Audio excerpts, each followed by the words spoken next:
Chennai அரும்பாக்கத்தில் ketamine போதைப்பொருள் விற்பனையில் கைது செய்யப்பட்ட 4 பேரிடம் போலீசார் விசாரணை மேற்கொண்டு வருகின்றனர். சர்வதேச போதைப்பொருள் கடத்தல் மன்னன் கஞ்சிபாணி இம்ரானுடன் தொடர்பு ஏற்பட்டது எப்படி என்பது குறித்தும் போலீசார் விசாரணை மேற்கொண்டு வருகின்றனர். கூடுதல் விவரங்களை செய்தியாளர் சுப்பிரமணியன் வழங்க கேட்கலாம்.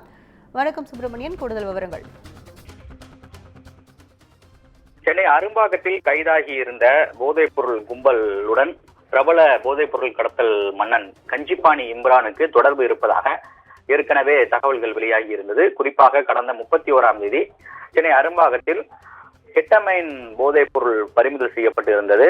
அதே போல அந்த போதைப் பொருளை அருப்புக்கோட்டை பகுதியில் தயார் செய்து சென்னை உள்ளிட்ட பல்வேறு பகுதிகளுக்கு சப்ளை செய்ததையும் போலீசார் கண்டுபிடித்தார்கள். இது தொடர்பாக ஏசர்பாடி பகுதியை சேர்ந்த கணேசன், கொடுங்கியூர் பகுதியை சேர்ந்த ரவி, பெரும்பாக்கம் பகுதியை சேர்ந்த ராஜா, டெல்லியை சேர்ந்த விகாஸ் மெகட்டி ஆகியோர் கைது செய்யப்பட்டார்கள். இதில் முக்கிய குற்றவாளியாக இருப்பவர் ராஜா என்பது போலீசார் தரப்பில் தெரிவிக்கப்பட்டிருந்தது. ஏனென்றால் பெரும்பாக்கத்தில் இருக்கக்கூடிய அவரது வீட்டில் இருந்து கள்ள துப்பாக்கிகள், தோட்டாக்கள் ஆகியவை பறிமுதல் செய்யப்பட்டது. அது மட்டுமல்லாமல் சொகுசு கார்களும் பறிமுதல் செய்யப்பட்டிருந்தது. போதைப் பொருள் விற்பனை செய்ததன் மூலமாக கிடைக்கக்கூடிய பணத்தை வைத்து சொகுசு வாழ்க்கை வாழ்ந்ததும் விசாரணையில் தெரிய வந்திருந்தது.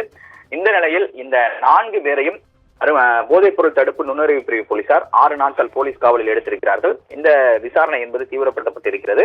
முதல் கட்ட விசாரணையில் ராஜாவுடன் பிரபல போதைப்பொருள் கடத்தல் மன்னன் கஞ்சிபாணி இம்ரானுக்கும் தொடர்பு இருப்பது விசாரணையில் தெரிய வந்திருந்தது.